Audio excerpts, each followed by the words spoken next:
É tão bom estarmos juntos, todos numa só voz, declarando que Deus é grande, todos com o mesmo intuito aqui, pelo amor, pela cruz e por Cristo Jesus. Então vamos louvar esse Deus que é maravilhoso.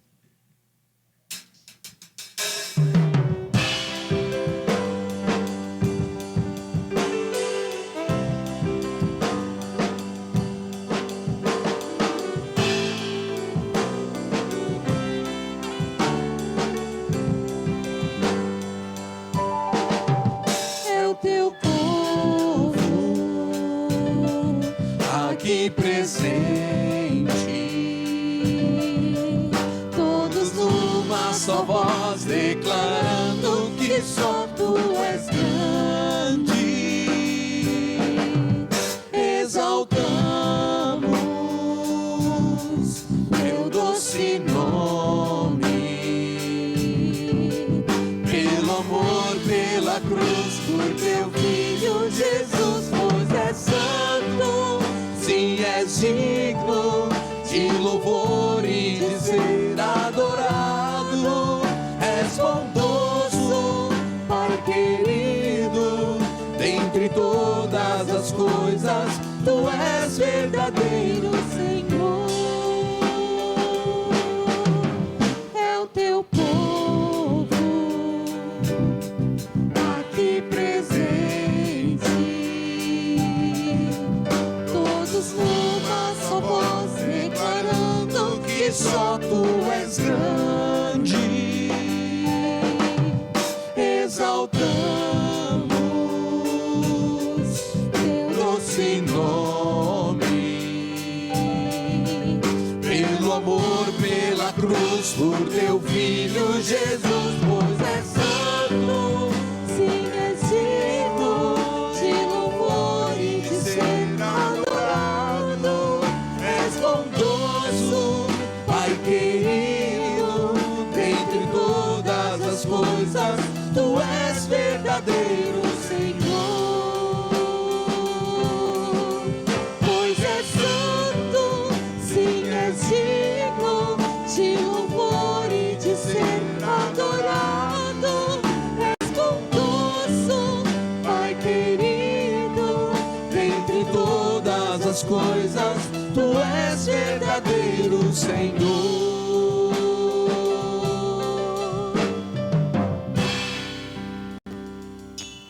Agora eu quero chamar as crianças para cantar uma música.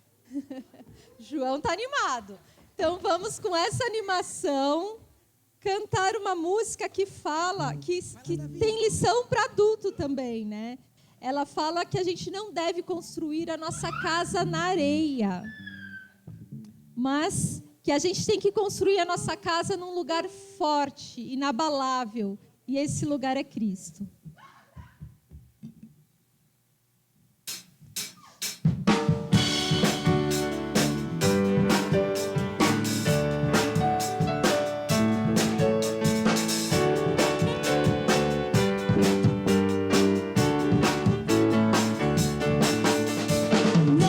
Construa sua casa na areia, não construa na beira do mar. Mesmo que pareça chique, é impossível que ela fique, a tempestade a vai derrubar. Não construa sua casa na areia, não construa na beira do mar. Mesmo que pareça chique, é impossível que ela fique, a tempestade a vai derrubar.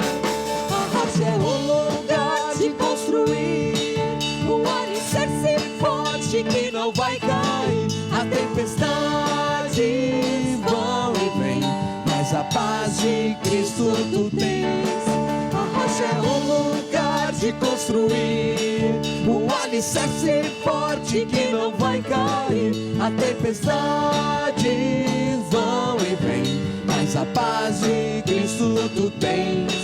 As tempestades vão e vêm, mas a paz de Cristo tu tens. As tempestades vão e vêm, mas a paz de Cristo tu tens.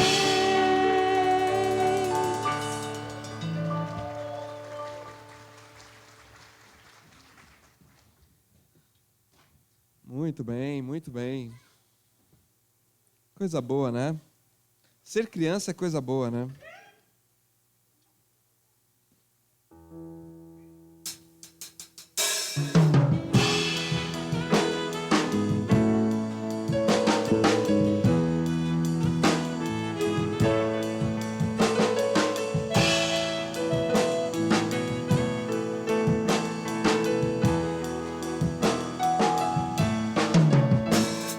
A glória pertence ao Senhor, que é digno de todo louvor.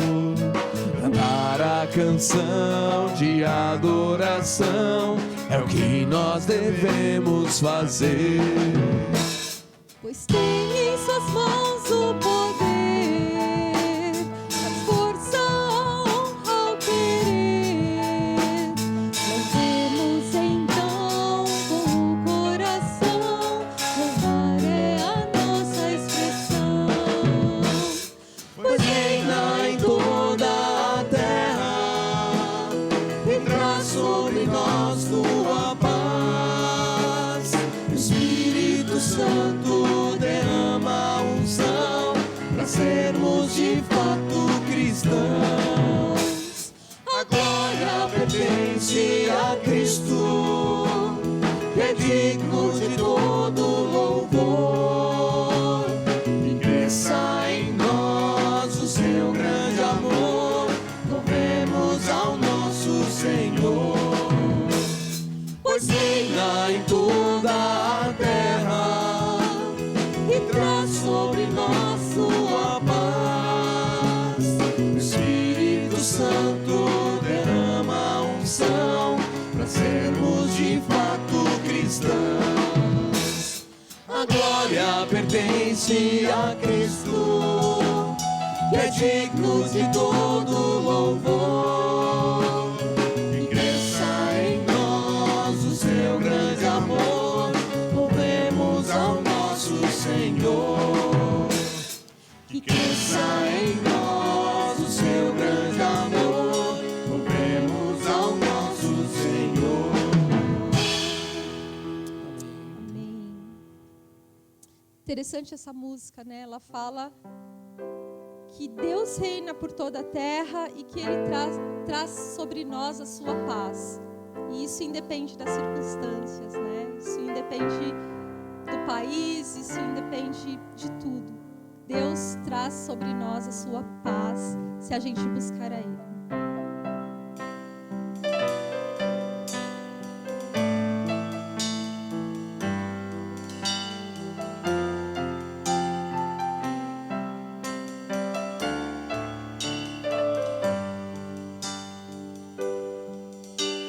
O único que é digno de receber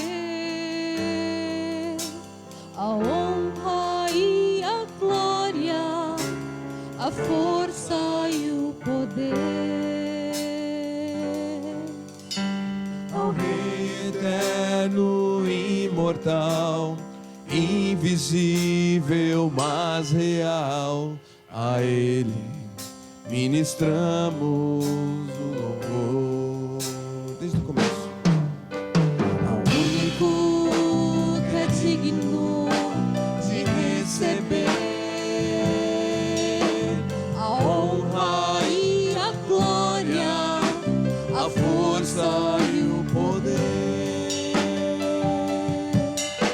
ao Rei eterno, imortal, Invisível, mas real, a Ele ministramos o louvor. coroamos a Ti, ó Rei Jesus. Coroamos a Ti, ó Rei Jesus. Adoramos o Teu nome, nos rendemos aos Teus pés. Consagramos todo o nosso ser a Ti.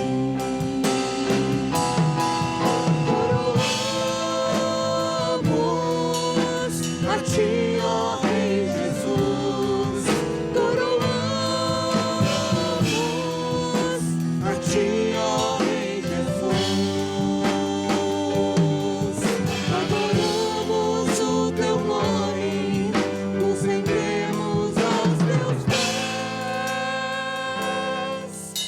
consagramos todo nosso ser a ti. Consagramos todo nosso ser a ti. Consagramos todo nosso ser a ti. Essa última música agora, eu te convido a fazer dela uma oração, para que Deus prepare o nosso coração para o momento que nós vamos ter depois da palavra. Então, se você souber a letra de cor, fecha os teus olhos, canta ela, expressando isso do fundo do seu coração, como se você estivesse fazendo uma oração a Deus, tá bom? Então vamos lá.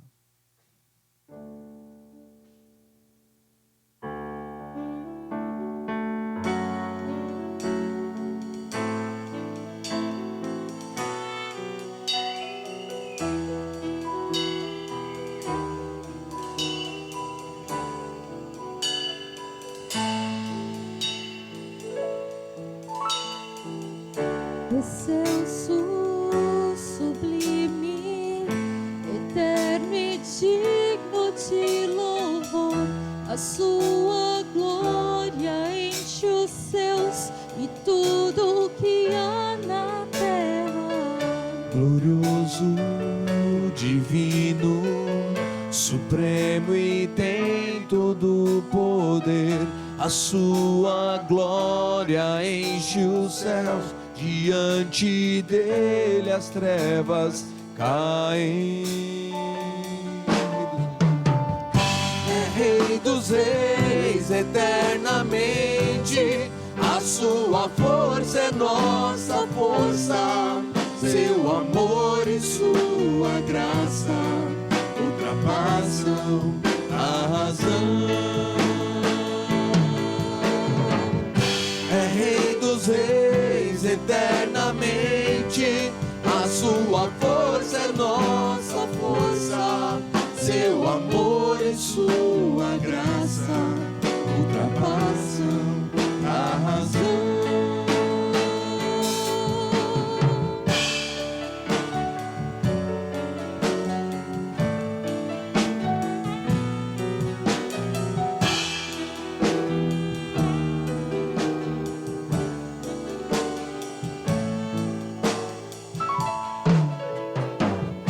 Excelso, sublime, eterno e digno de louvor, a sua glória enche os céus e tudo o que há na terra.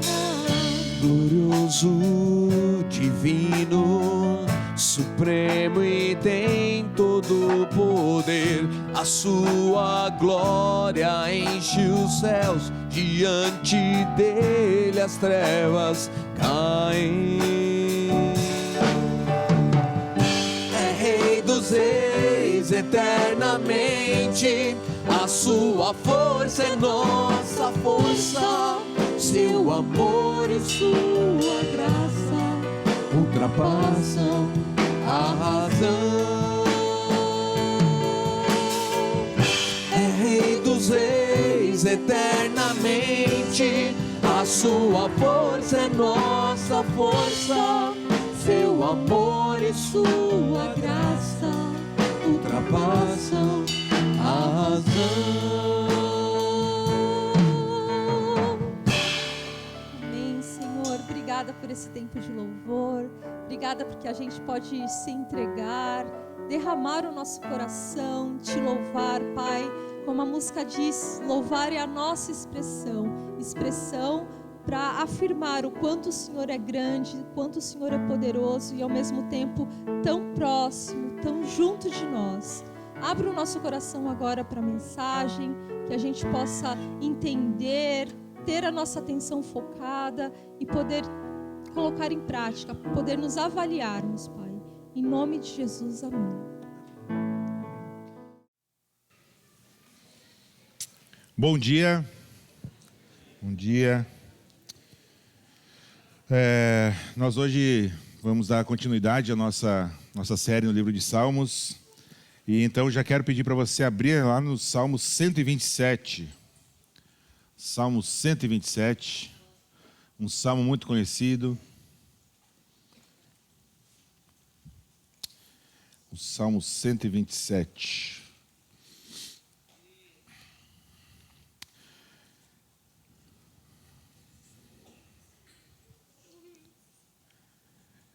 E antes de nós lermos, eu gostaria de perguntar para você, obrigado, Fabrício, o que você tem de mais precioso na sua vida? O que você tem e que você considera ser o mais precioso? Aquilo que você é extremamente apegado? Aquilo que talvez você pense em ficar sem, já chega a te dar calafrios. Existe alguma coisa na sua vida que é o bem mais precioso, que você mais estima? Eu gostaria que você mantivesse isso em mente enquanto a gente lê esse salmo, porque esse salmo vai nos ensinar a respeito daquilo que nós deveríamos ter em mais autoestima e vai falar de forma muito clara a respeito disso. Então, enquanto nós lemos, mantenha isso na sua mente, aquilo que você tem aí de mais valioso do que todo o resto. Então, vamos ler juntos o Salmo 127. São 5 versículos e diz assim: Se não for o Senhor o construtor da casa, será inútil trabalhar na construção. Se não é o Senhor que vigia a cidade, será inútil a sentinela montar guarda. Será inútil levantar cedo e dormir tarde, trabalhando arduamente por alimento. O Senhor concede o sono àqueles a quem Ele ama. Os filhos são herança do Senhor, uma recompensa que Ele dá. Como flechas nas mãos do guerreiro são os filhos nascidos na juventude. Como é feliz o homem que tem a sua aljava cheia deles. Nenhum não será humilhado quando enfrentar seus inimigos no tribunal. Vamos orar mais uma vez, gente? Senhor Jesus, muito obrigado pelo tempo que já tivemos, Pai, de te louvar, te adorar. Obrigado, Senhor, porque podemos fazer isso como corpo. Obrigado, Senhor, porque podemos reconhecer através dessas canções a tua grandeza, a tua majestade. Confiando, Pai, que o Senhor é, como cantamos, a rocha onde devemos construir nossa vida. E, Pai, queremos te entregar esse momento agora. Que o Senhor use conforme a tua vontade, Pai, esse tempo de exposição da tua palavra. Que o Senhor abra nossa mente, os nossos corações, nos dê entendimento, Senhor. Nos capacita a entendermos aquilo que o Senhor tem para cada um nesta manhã. É em teu nome que eu oro e que eu agradeço. Amém. Muito bem, este salmo, ele é um salmo muito conhecido, né? E junto com o 128, a gente vai usar em algumas partes aí o Salmo 128, que é quase um paralelo, uma continuação, né? E esse salmo faz parte de 15 salmos que começam lá no 120 até o 135, que são chamados de salmos de romagem ou de peregrinação. Esses salmos eles eram usados pelo povo de Israel quando eles peregrinavam até Jerusalém, né, pelo menos 3 vezes ao ano, aqueles povos que viviam longe de Jerusalém. E Jerusalém ficava em cima de um monte, né? Então, inclusive em alguns lugares é chamado de cânticos de ascensão, porque eles iam subindo, né, ou de subida. E esses salmos eles foram escritos com o intuito de o povo cantar enquanto caminhava. Você tem que pensar que eles caminhavam com boi, vaca, carneiro, né, os animais que usavam para consumir durante a viagem, e também os animais que iriam sacrificar lá no templo. Então não era uma viagem de horas, era uma viagem de semanas, às vezes até meses. E eles então tinham esses 15 salmos separados exclusivamente para cantar, para se motivar. Então são salmos que falam daquilo que Deus fez, aquilo que Deus é, como que Deus livrou eles do Egito, aquilo que Deus preza. E esse que nós temos aqui também faz parte então desses cânticos de peregrinação. Curiosamente, esse salmo é atribuído a Salomão, né? Em cima da sua Bíblia aí tem o título aí que é um salmo de peregrinação de Salomão. Salomão, como vocês bem sabem, falhou em todas essas áreas que o salmo ensina. Então, a gente não sabe em que época da vida de Salomão foi que ele escreveu, mas de qualquer forma é triste, porque se foi no início da vida de Salomão que ele escreveu esse salmo, ele não cumpriu aquilo que ele sabia que deveria fazer, né? Vocês sabem que Salomão, no final da sua vida, ele viu o seu reino destruído, ele tinha casado com mulheres que Deus tinha dito para não casar, que eram de outras nações. Ele construiu ídolos, fez templos para suas esposas que adoravam outros deuses falsos, aquilo que Deus, né, tinha mandado ele não fazer. Então Salomão fez exatamente tudo aquilo que esse salmo que ele escreveu ensina a não fazer. E se foi no final da sua vida, é triste porque talvez Salomão, olhando para toda a sua caminhada com Deus, toda a sua vida com Deus, constatou que no fim deveria ter feito isso e não o fez. Mas, de qualquer forma, esse salmo é super atual e ele vai nos falar sobre o que Deus pensa a respeito da família. O que Deus pensa a respeito da casa, não da construção. Ele começa falando sobre a construção, mas a casa no sentido de lar, né, de família. Assim como Jesus fala lá no Novo Testamento, né, a música que nós cantamos das crianças, não construa a sua casa sobre a rocha. Não está falando da casa, né, em si, embora ele use essa ilustração, mas está falando do lar, né? E a rocha não é uma pedra, mas é o próprio Senhor Jesus, né, através da sua palavra. Então a imagem que Salomão está usando aqui nesse salmo é de construir a sua casa. O fato é que a gente, quando fala de família, hoje é quase que um assunto desatualizado, né? A família hoje tem sido atacada de várias formas, várias maneiras. Uma tentativa de desconstrução da família, com pai, mãe e filhos. Uma tentativa de que essa característica estabelecida por Deus, porque nós sabemos que a família não é uma invenção humana, né? No Jardim do Éden, quando Deus criou o homem, criou a mulher, ele estabeleceu a primeira família, certo? E a ordem que ele dá para essa família é: sejam férteis e multipliquem-se. Então, tenham filhos, né? E eu estou tentando. Estou tentando cumprir. Estava todo mundo esperando essa piada, né? Mas o fato é que esse salmo nos ensina sobre o que é família. E eu gostaria que a gente olhasse com mais atenção sobre o que a Bíblia ensina sobre família, né? Às vezes a gente sabe algumas coisas, a gente pensa a respeito disso, mas talvez a gente não se aprofunde nesse assunto tão importante, tão sério que é a família. E aí, como de praxe, nessa série de salmos, eu tentei fazer uma rima aqui para a gente tentar captar a ideia, mas essa é a mais fácil de todas, gente. Ó, presta atenção. Se o Senhor não edificar, cuidar e abençoar, certo? Se Deus não edificar, cuidar e abençoar, em vão nós vamos viver e de nada iremos desfrutar. Certo? Tranquilo, né? Tá melhorando. É prática. Certo? Então eu gostaria que a gente examinasse esse salmo, né, mais profundamente, pensando a respeito de nossas próprias famílias, de nossas próprias vidas. E se você é solteiro ou solteira ou não é casado ainda, não pense que esse salmo não é para você. Porque a estruturação da sua família começa já no namoro. Com quem você vai casar, com quem você vai compartilhar a sua vida, já começa desde a escolha daquele com quem você vai começar um namoro. Então não pense que esse salmo não tem nada a ver só para quem já é casado há muitos anos, tem filhos, nada disso. É um aviso já de como proceder, né? Então presta atenção, porque isso se aplica também a você. Então esse salmo, ele está dividido em duas partes, né? Do versículo 1 e 2 ali ele expressa essa convicção de que o esforço humano sem Deus, ou seja, edificar uma casa, proteger a cidade, trabalhar, sem Deus não adianta de nada, né? É vazio. E dos 3 a 5 enfatizam outro tipo de construção, que é a construção de criar filhos. E afirma que os filhos são dádivas de Deus. Então nós vamos entender melhor isso. Então tem um provérbio que diz que, não sei se você já ouviu, que com Deus o pouco é muito. Né? É um provérbio que diz que com Deus o pouco é muito. A gente precisa de muita coisa desde que Deus esteja presente. Mas o contrário disso também é verdade. Muito sem Deus não vale nada. Muito sem Deus não vale nada. Essa é a ideia aqui que Salomão começa esse salmo. A menos que as nossas ações todas sejam ordenadas e dirigidas por Deus e para Deus, sem Deus o muito vai ser nada, vai ser vazio. Então o salmista escolhe 4 temas, né, 4 ilustrações aqui bem comuns para ilustrar esse argumento que ele quer nos dar.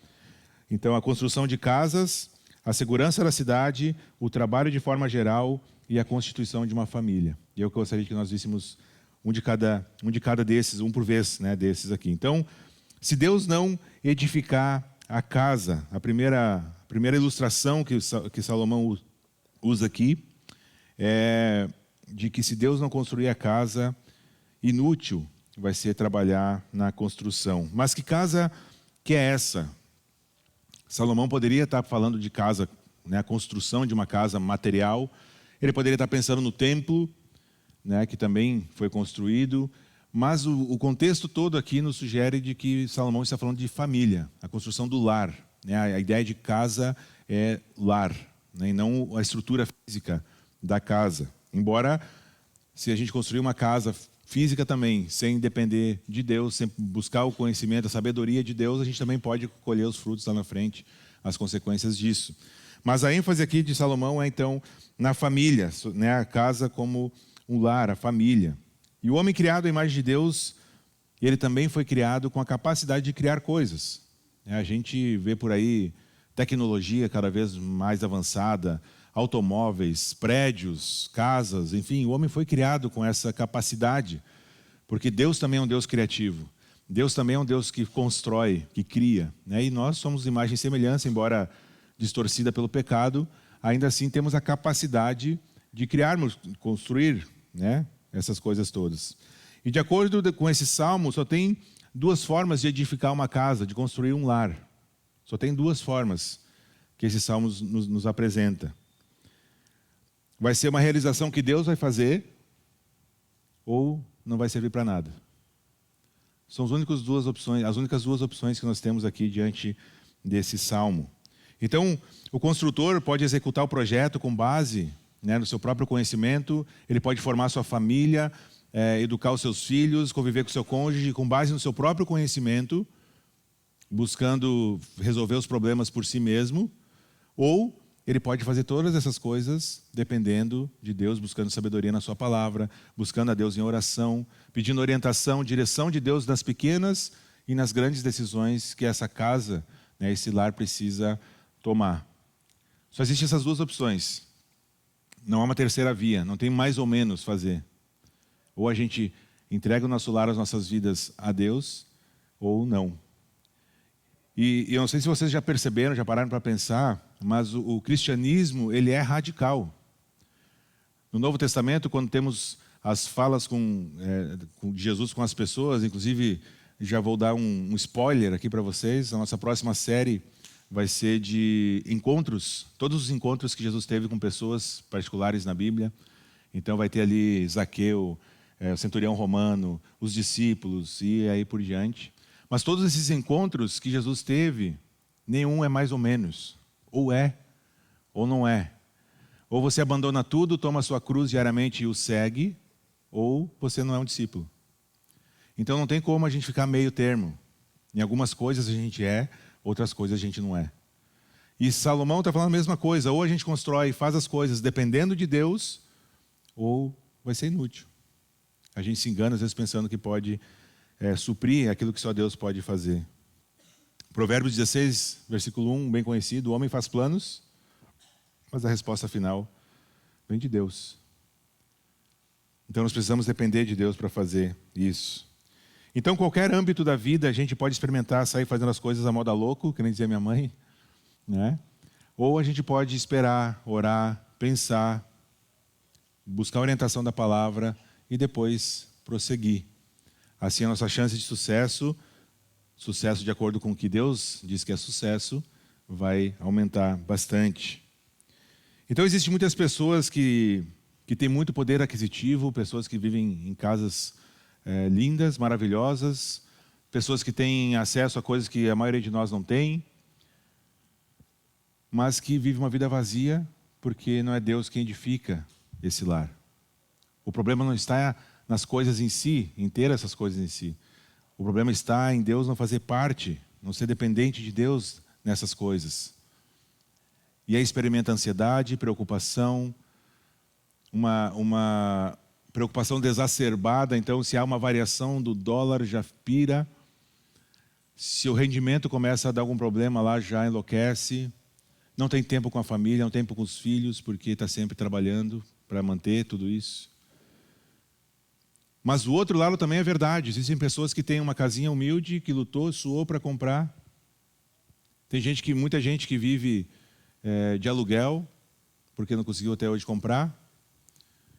E que tem uma vida vazia, porque Deus não está presente. Então, de novo, o problema não está naquilo que se tem, mas é se Deus está presente ou não nesse lar, nessa casa, nessa família. Porque, às vezes, essa pessoa que não tem tantas condições vai passar a vida inteira correndo atrás disso, tentando ter, e quando chegar no fim, desperdiçou toda a sua vida correndo atrás do vento, como o próprio Salomão diz lá em Eclesiastes.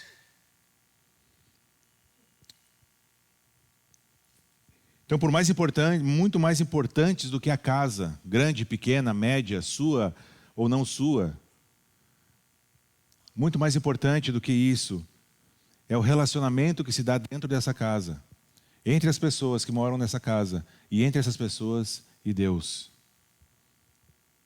Então a primeira coisa que esse salmo nos mostra é que Deus precisa ser o pilar central, precisa ser a base da família, precisa ser o alicerce sobre o qual essa casa, esse lar é fundamentado, é construído. A maior necessidade de uma família não é uma casa nova, não é uma casa mais confortável, mas é a presença de Deus. Essa é a maior necessidade de qualquer família.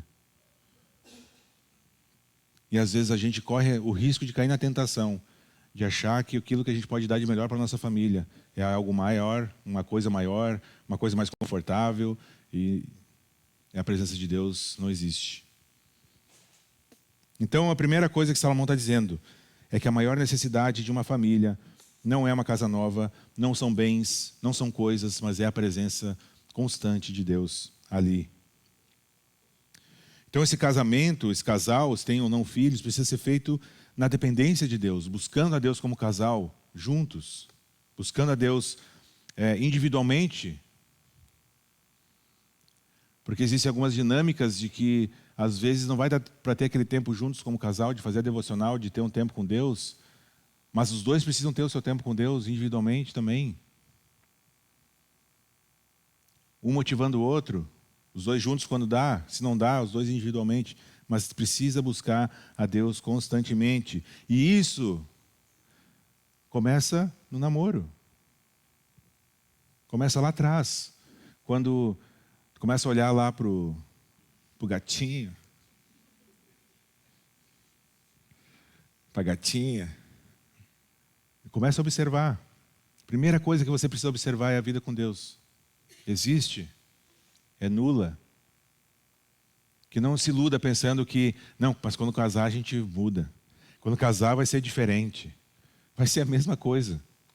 E talvez seja pior porque vai ter todo um contexto ainda de responsabilidade, de ajuste no início. Então não se iluda, isso começa desde lá do namoro. Presta atenção em quem você está de olho. A beleza externa vai passar. Vai passar. Para alguns, né? Para outros não. Então o que deve prevalecer é essa busca constante do casal. A coisa mais importante é alicerçar a vida do casal e da família em Deus. E aí então Salomão passa por uma segunda ilustração aí no Salmo e mostra essa futilidade do esforço humano na área da segurança. O que ele diz ali na segunda parte do versículo 1? Se não é o Senhor que vigia a cidade, será inútil a sentinela montar guarda. Então, a gente sai do núcleo familiar e agora passa por uma cidade, que é composta por várias casas, várias famílias. E aí Salomão está usando essa outra ilustração aqui, para dizer que se não for Deus que cuida, é inútil montar guarda.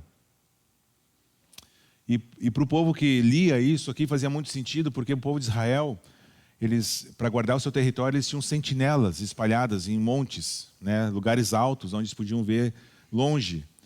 E aí a sentinela, ao ver algum perigo, ou acendia fogo, fazia um barulho com algum som alto, estridente, para alertar a cidade, para dar tempo de todo mundo correr para dentro da cidade e fechar os portões. Então a imagem que Salomão usa é o seguinte: se a sentinela montar guarda, mas as pessoas daquela cidade não dependem de Deus, é inútil, porque Deus passa por cima da sentinela de qualquer outra coisa. E a cidade não vai prosperar se Deus não colocar a mão. Então é inútil. A gente sabe que o povo de Israel sofreu invasões de todo tipo, de todo lado. Tivemos ali o governo de Saul, depois de Davi, depois do próprio Salomão. E o povo achou o quê? Nós estamos tranquilos, olha só o nosso O que Salomão fez aqui foi um negócio absurdo. Chegou ao ponto, gente, de a prata não ter valor. Tanto que tinha. Perdeu o valor, desvalorizou a prata. O ouro era, assim, valorizado, mas todo mundo tinha. Os exércitos eram numerosos. E o povo pensava o quê? Nós somos imbatíveis. Nós temos dinheiro, nós temos exércitos, nós temos segurança aqui dos nossos muros. Nossa cidade está imbatível. O que aconteceu? Os babilônicos vieram, invadiram a cidade, destruíram absolutamente tudo e levaram o povo embora cativo. Por quê? Porque o povo se esqueceu de Deus. Salomão começou com os casamentos a estabelecer templos idólatras, adoração a outros deuses, virou um negócio assim, todo mundo pode adorar o que quiser. O povo começou a esquecer da lei de Deus. O povo começou a esquecer dos sacrifícios. E aí a destruição veio. Então não adiantou nada a sentinela montando guarda, não adiantou o muro largo, não adiantou o poderio militar, não adiantou o dinheiro que tinha, porque Deus não estava guardando mais a cidade por causa do pecado do povo e da desobediência. E o mais interessante é que quando o povo volta depois, gerações passaram, Neemias volta, começa a reconstruir os muros. E Neemias, inclusive, diz para eles, vocês vão ter que construir com uma pá, uma enxada numa mão e uma arma na outra, porque os povos aí não estão gostando do que a gente voltou para cá. E aí, quando está quase pronto, ali os muros começam a tomar forma, a coisa começa a tomar forma. E aí já Esdras, que está ali, o que acontece com o povo? Vai construir sua própria casa. Ao invés de reconstruir o templo, que era o símbolo da presença de Deus no meio do povo, que era onde eles tinham a expiação dos pecados, onde eles pediam perdão por aquilo que estavam fazendo de errado, o povo começa a reconstruir sua própria casa. E aí o profeta Ageu vai lá dizer, gente, o que estão fazendo? Deus manda para o Ageu falar, para eles. Vocês estão deixando a casa de Deus ali em ruínas, enquanto vocês estão construindo aqui mansões para vocês. O mesmo erro do povo que foi levado cativo, de novo se repetindo. O povo se esqueceu de Deus. Agora a gente está aqui, reconstruímos o muro, estamos tranquilos, vamos agora investir na nossa própria vida. É isso que Salomão está dizendo, não adianta guardar a cidade, se não for Deus que guarda a cidade, não adianta o sentinela. O Salmo 120, 121 diz, eu ergo meus olhos para o monte, e de onde me vem o socorro? E talvez a resposta óbvia para um israelita seria, meu socorro vem da sentinela, porque ele vai me avisar do perigo. E o salmista diz, não, o meu socorro vem do Senhor que fez os céus e a terra. Não adianta a sentinela estar lá, se Deus não guardar. Então eu não estou dizendo com isso que pode dormir com a tua porta destrancada, vamos abolir a polícia. Não é nada disso que eu estou dizendo. Vamos manter todas essas coisas. Vamos fazer aquilo que nós somos capacitados a fazer pela nossa segurança. Mas se nós não dependermos de Deus e confiarmos nessas coisas para a nossa segurança, é inútil. É Deus quem garante a nossa segurança. Não somos nós mesmos. Não são os órgãos de segurança pública. É Deus. E então continua com a terceira ilustração, e Salomão nos diz no versículo 2, será inútil levantar cedo e dormir tarde, trabalhando arduamente por alimento.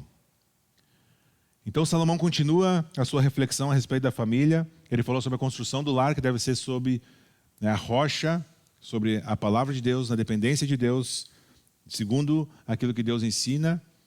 Ele fala sobre a proteção dessa casa, é que Deus vai proteger essa casa, e precisamos depender de Deus na proteção dessa casa, desse lar. E agora então, ele fala sobre a manutenção desse lar, né? Porque quando a gente casa, a gente precisa manter, não é só casar, né? Precisa manter, precisa trabalhar, tem conta para pagar, os boletos começam a chegar, e nunca param de chegar. E a gente precisa dar conta dessas coisas. E aí então, Salomão está dizendo que é inútil levantar cedo e dormir tarde. Primeiro que ninguém gosta de fazer isso, né? Se a pessoa levanta cedo, normalmente ela gostaria de dormir cedo, né? Se a pessoa dorme tarde, ela vai acordar mais tarde. Mas aqui Salomão está falando de alguém com sono já bem diminuído, e não é por causa das crianças pequenas, é por causa do trabalho.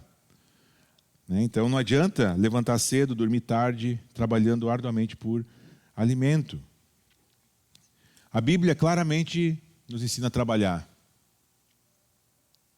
A Bíblia nos incentiva, inclusive, a trabalhar a ponto de podermos ajudar outras pessoas, de termos para ajudar a outras pessoas. Porque, na continuação do versículo 2, Salomão diz: o Senhor concede o sono àqueles a quem Ele ama.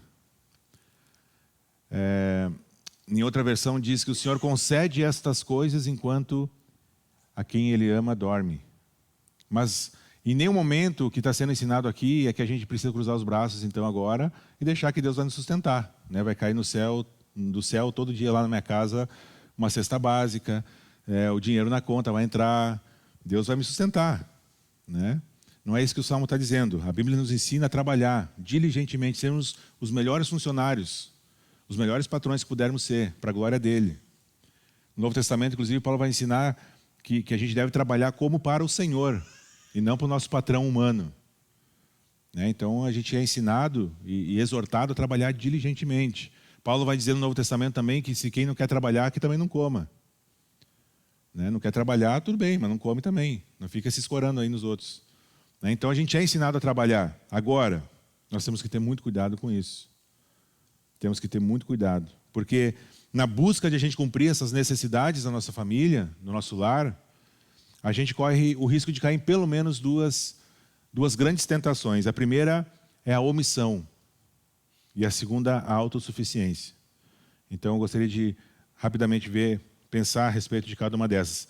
A omissão é no sentido de que por a gente pensar que a maior necessidade da nossa família é o dinheiro, são bens, a gente não está em casa. A gente não está em casa. E a gente não vê os filhos crescer, a gente não tem tempo com o nosso cônjuge. Por quê? Porque a gente está trabalhando. E aí a gente usa uma desculpa, pode cair nessa tentação de usar desculpa. Não, mas eu estou trabalhando para dar para minha família. Eu estou aqui fazendo horas e horas e horas extras para dar o melhor para minha família. Mas o melhor para a sua família não é o seu dinheiro, é o seu tempo, é a sua presença. E principalmente para nós homens, é uma grande tentação de nós nos jogarmos no trabalho e esquecermos de nossas famílias. E a gente alivia a consciência quando o Espírito Santo vem nos falar: não, eu estou trabalhando aqui porque eu quero dar o melhor para a minha família. Mas o melhor que você pode dar é presença, é tempo de qualidade. Você pode pensar aí, sinceramente, eu não me lembro, na minha infância, se a gente tinha muito ou pouco dinheiro. Eu não me lembro que carro que a gente tinha, se tinha carro. Eu me lembro de pescar com meu pai, eu me lembro de jogar bola no pátio, que para mim parecia gigante, depois descobri que era bem pequeno. Me lembro de final de semana, aquele negócio de assistir corrida de Fórmula 1, que eu fiz isso até o Senna morrer, depois nunca mais quis saber. Eu me lembro disso, eu não sei se vocês se lembram assim na infância, na primeira infância, assim, dali até os 10 anos de idade, se tinha muito, se tinha pouco, como é que era, mas geralmente a gente lembra do tempo que a gente tinha com os nossos familiares, as coisas que a gente fazia, e se lembra do que tinha, não é isso que chama mais atenção na nossa lembrança, é o tempo que a gente tinha com os nossos familiares. Então, o melhor que você pode dar para a sua família é o seu tempo. E é difícil, gente, não é fácil equilibrar, não é fácil. Nós precisamos decidir, colocar na nossa agenda, se for preciso, como um compromisso, o nosso tempo em casa com a família. Porque senão a agenda vai ser consumida por outros compromissos. E isso só revela, talvez, aquilo que está no nosso coração, de que no fim das contas, a gente prefere estar no trabalho do que estar em casa. E é isso que a gente precisa avaliar. É isso que a gente precisa pedir para Deus sondar os nossos corações. Então a gente corre o grande risco de negligenciar o nosso casamento e aqueles que têm filhos, os filhos. A omissão, essa é uma grande tentação nessa área do trabalho. A outra grande tentação que nós podemos cair é da autossuficiência, ou seja, eu acho que porque eu consegui alguns bens, consegui um bom salário, consegui um bom rendimento, que eu não preciso mais de Deus. Que eu posso garantir E eu posso provisionar aquilo que a minha família precisa em todos os aspectos. E eu acabo achando que eu posso ser um substituto de Deus para a minha família.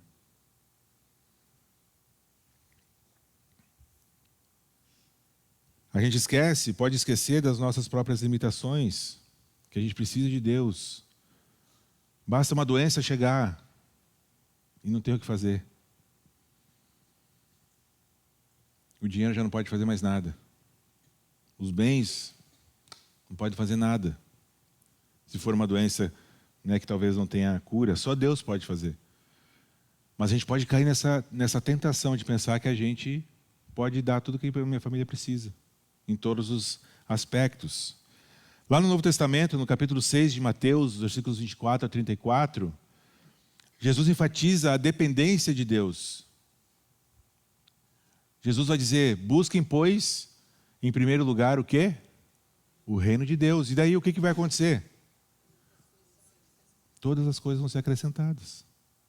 Aquilo que eu preciso, a Bíblia está me dizendo que Deus não vai deixar faltar. Agora, de novo, né, como outras vezes já disse, há uma grande diferença, um abismo entre aquilo que eu preciso e aquilo que eu gostaria de ter. São coisas bem diferentes. Mas aquilo que eu preciso para viver, a Bíblia ensina que não vai deixar faltar, se nós buscarmos em primeiro lugar o reino de Deus. Isso envolve a família. Eu e você não somos autossuficientes. Eu e você não temos capacidade de nos mantermos sãos e salvos. Eu e você somos criaturas, fomos criados, somos limitados em vários aspectos. Se Deus não provisionar o ar que você está respirando agora, acabou. A gente depende de tanta coisa, uma fragilidade absurda na nossa vida. Mas a gente às vezes cai na tentação de achar que porque trabalhamos, conseguimos, principalmente nessa área financeira, a gente é autossuficiente. E podemos fazer tudo contra todos. Mas ao buscarmos o reino de Deus em primeiro lugar, ou seja, equilibrar a nossa agenda, equilibrar aquilo que nós fazemos, investirmos nas coisas que Deus quer que a gente invista, em termos de tempo e também financeira, todo o resto vai ser acrescentado. Aquilo que a gente precisa não vai faltar. Então Salomão está nos ensinando, né, que nessas atividades diárias da vida, o estabelecimento de um lar, a segurança da cidade, o trabalho no dia a dia, se não for feito na dependência de Deus, para a glória de Deus, é inútil. Inútil, não vale a pena. Não vale a pena. O nosso trabalho só vai valer a pena se a gente depender de Deus e fizermos isso para a sua própria glória.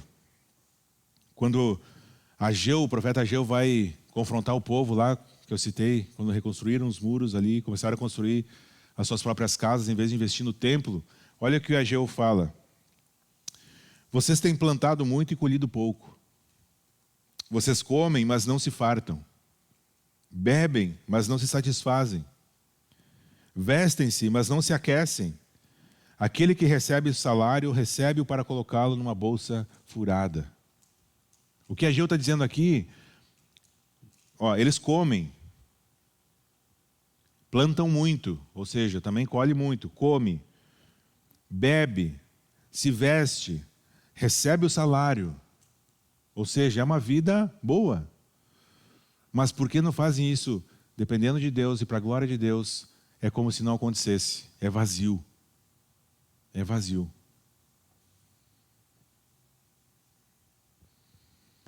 Em contrapartida, quando a gente faz essas coisas na dependência de Deus, o Salmo vai dizer que Deus concede essas coisas enquanto a gente dorme. A gente pode descansar. A gente pode encontrar paz. A gente pode encontrar sossego.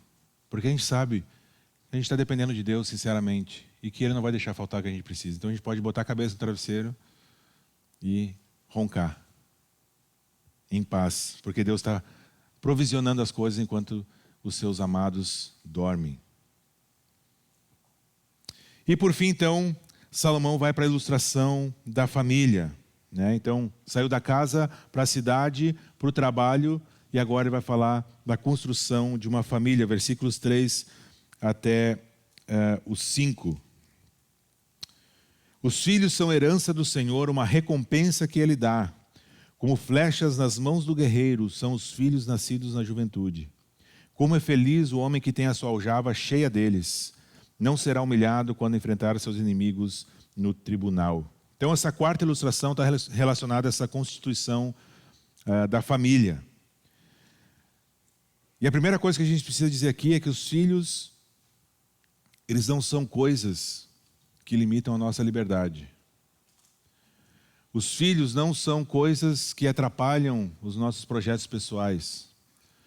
Os filhos não são frutos do acaso. O que Salomão está dizendo aqui é que os filhos são duas palavras: herança do Senhor, e a segunda palavra, uma recompensa que Ele dá. E a gente precisa entender melhor o que ele está dizendo aqui. Quando a gente constrói o lar sobre essa rocha, sobre a palavra, na dependência de Deus, e é esse tipo de família que Salomão está tendo em vista aqui, a família que buscou construir a sua casa sob a autoridade da palavra, sob a autoridade de Deus, como bênção, chegam os filhos. Deus podia dar um monte de coisa. Deus podia fazer o impensável como recompensa. Deus podia nos deixar como herança, porque o que está dizendo, herança de Deus é aquilo que Deus deixou, certo? Quando alguém falece, deixa uma herança, certo? E está dizendo que isso é herança, os filhos são herança de Deus, uma recompensa que Ele dá. Então a herança do Senhor, de acordo com Salomão, e para o povo de Israel é muito forte o que Salomão está dizendo aqui, porque para eles a herança que Deus tinha deixado era a terra prometida. E Salomão está dizendo, não é a terra prometida a herança que Deus deixou para vocês, são os seus filhos. Essa é a verdadeira herança que Deus deixou para vocês. Então os filhos, eles são dádivas de Deus na vida de um casal. Os filhos são presentes que Deus dá para o casal. E devem ser educados para a glória de Deus. Então, esses filhos vêm como um presente do céu para nós. Às vezes não parece.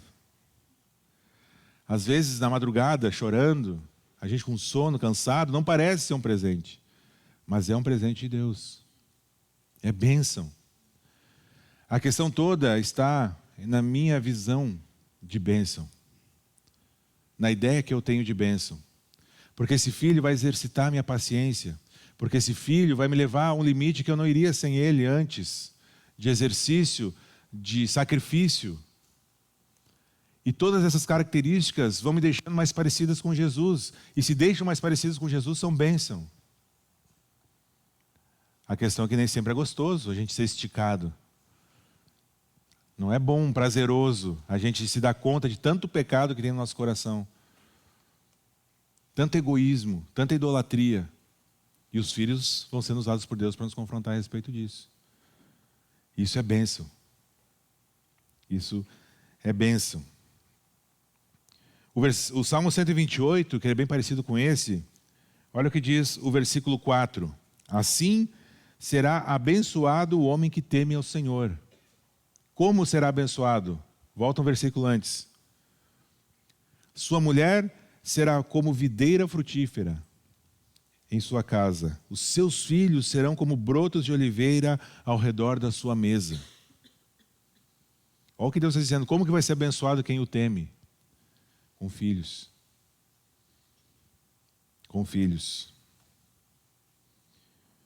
E aí Salomão então usa essa figura tão bonita do guerreiro com a aljava cheia de flechas, né? E que diz como as flechas nas mãos do guerreiro são os filhos, né, tidos na juventude. E tem algumas coisas aqui que o Hernandes Dias Lopes fala sobre esse trecho. Primeiro, que um guerreiro precisa carregar suas flechas nas costas. né? Tem que carregar. E a gente carrega no colo, a gente carrega no sling, no carrinho, no bolso, né? Vai carregando como dá. Mas os pais têm que carregar, o guerreiro tem que carregar os filhos, né? Ele também diz que a flecha, ela é carregada, mas não para ficar a vida inteira nas costas. Vai chegar algum momento em que essa flecha vai ter que ser lançada. Então nós não criamos os nossos filhos para nós mesmos. Os filhos não são nossos, por mais que isso doa ser dito. Mas os filhos devem ser criados para a glória e honra de Deus. Ele nos deu esses filhos, filhos amados dele, para que a gente fosse instrumento na vidinha deles, educasse eles. Mas logo ali na frente, eles vão ter que ser lançados. Mas o guerreiro não lança a esmo as suas flechas. Não sai tirando flecha para tudo que é lado. Ele tem um alvo. E ele estabelece o alvo e então lança. Nós precisamos criar alvos para os nossos filhos. Nós temos que ter projetos para os nossos filhos, de acordo com aquilo que Deus nos ensina. E depender de Deus para que esses objetivos sejam alcançados. Para terminar, a nossa família tem que ser um lugar de vida. A nossa família tem que ser um lugar de instrução. A nossa família tem que ser um lugar de formação. A nossa família precisa ser uma bênção para a igreja e para a sociedade. Nós precisamos investir tempo em nossas famílias. E se você talvez já não tenha mais seus filhos em casa, invista no seu cônjuge. E se você ainda não tem filhos, pensa a respeito disso. Testemunho pessoal que eu dou para vocês. Eu e a Thaisa, quando casamos, não queríamos ter filhos. Não queríamos, era um comum acordo. Vamos casar, é verdade. Nem o João acredita. Não queríamos. Mas Deus foi mudando isso. A gente foi percebendo que... Por que casar se não é para ter filho, então? Qual o sentido? E eis-nos aqui. 4 filhos depois. Então a nossa família, a gente precisa planejar, gente, não é só viver o dia a dia. Precisa pensar, precisa investir. E para encerrar, então, eu gostaria de deixar algumas reflexões para todos nós. A primeira é, trabalhe diligentemente. Seja o melhor funcionário, o melhor dono de empresa que puder ser, para a glória de Deus. Faça isso. Administre seus bens. Planeje, sonhe, pense no futuro. Faça tudo isso. Não é proibido, e a Bíblia, inclusive, nos incentiva a fazermos. Mas tenha em mente que tudo isso, se não for feito na dependência de Deus, se tudo isso não for feito para a glória de Deus, buscando em primeiro lugar o reino de Deus, vai ser em vão. Pode não parecer agora, mas lá na frente nós temos diversos relatos bíblicos, diversas pessoas já idosas. Tem livros lançados de pessoas sobre entrevistas com pacientes terminais nos hospitais. E a maior parte do arrependimento deles era não ter investido mais tempo na família. Era ter investido tempo na empresa que ficou lá e a família largada em casa. Então, faça todas essas coisas. Mas se não for fundamentado na palavra de Deus, não vai passar de palha seca, levada pelo vento. Vai ser inútil. Segundo lugar, talvez você olhe para a sua vida agora e você pensa, nossa, eu investi muito tempo na empresa e minha família está largada lá, já nem conheço mais o meu cônjuge. A gente se vê e diz, nossa, que pessoa estranha é essa que está aqui morando comigo. Se esse é o seu caso, volte atrás, reconquiste. Não vai vivendo a vida como se isso fosse a verdade final. Reconquiste o seu cônjuge, invista tempo com o seu cônjuge. Invista na sua família.